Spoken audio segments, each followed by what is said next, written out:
Hello, I'm Stephen Wyatt, and I've written a play about the love lives and sex lives of three gay men in their 60s.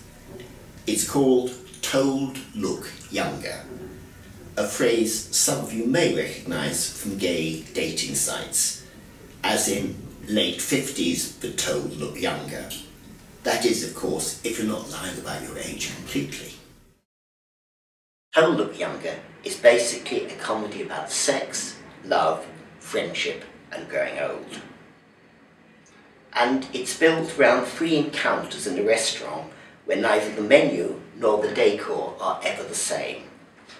And it's here that the three friends who've known each other since university meet up over the months. Tell us about your writing. You do a lot of writing for radio, don't you? That's right. I mean, I've worked in both in radio and in television, yes, and in theatre, in TV. I've worked on shows like Doctor Who and wow, Casualty. But yes, I do a lot of radio. Mm-hmm. I'm a unique creature. I'm the only person who won the Tinniswood Award for Best Original Radio Script twice. Well, the ideas of the play have been in my head for a long time. I wanted to look at the way in which the lives of older gay men are, particularly when they become involved with younger men. I mean, I should perhaps declare my interest that I'm a 67-year-old man in a civil partnership with somebody who's 28 years younger. So there's a personal interest. There's a personal interest, but I also think this area is something that is very rarely touched upon. Yeah, it's under-discussed, basically. It's completely under-discussed, or if it is discussed, it's discussed in a very caricatured way.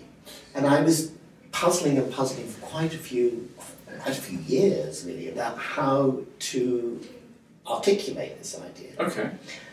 And it may sound odd, but I kept on going to this restaurant in Camberwell, and every time I went to the restaurant, it had a different decor, a different staff, and a different menu, and it was always empty.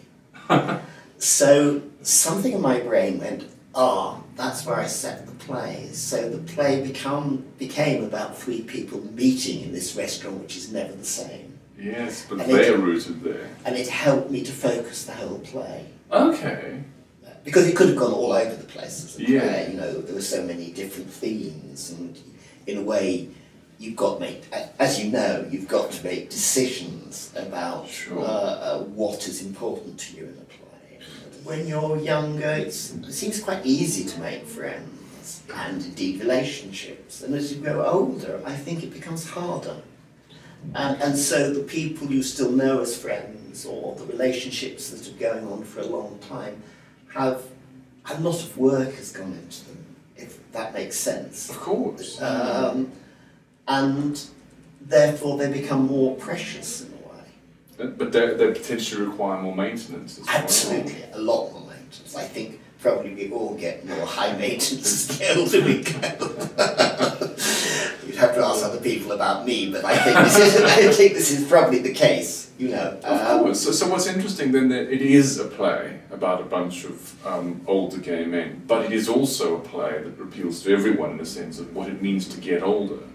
I think so, what it means to get older, and what are the things that matter to you as you get older. And I think for all three of the men in the play, friendship is important to them, although they wouldn't admit it, and love is also important. I mean, one of the key shifts in the play is that the most relentlessly promiscuous of the three, who always claims that he just wants endless sex, has to acknowledge that actually he does want more from his life. And there's something lacking if he doesn't feel love or affection for others. I think the thing to do is to be as honest as you can about articulating what these people's lives are like and what they're like. Well, it's playing at the Jermyn Street Theatre. Jermyn Street Theatre. It opens on the 9th of June and it's running for 4 weeks. Stunning.